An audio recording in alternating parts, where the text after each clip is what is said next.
If you're experiencing crashing issues while playing Valorant, follow these steps to troubleshoot and resolve the problem. This guide will help you identify and fix common causes of crashes. Step 1. Update your graphics drivers. Ensure that your graphics drivers are up to date. Visit the website of your graphics card manufacturer NVIDIA, AMD, or Intel and download the latest drivers. Installing the latest drivers can resolve compatibility issues that may cause crashes. Step 2. Verify game files. Open the Riot client and navigate to Valorant.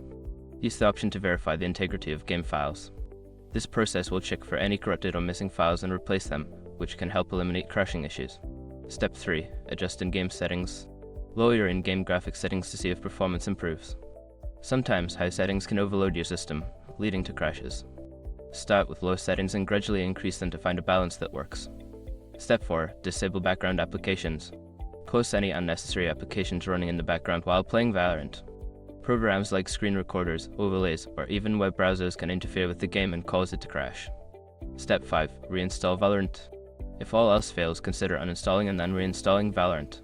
This can resolve deeper issues that might not be fixed through other troubleshooting methods. Make sure to back up any important settings or data before doing this. By following these steps, you should be able to resolve crashing issues in Valorant. If problems persist, consider reaching out to Riot Game support for further assistance.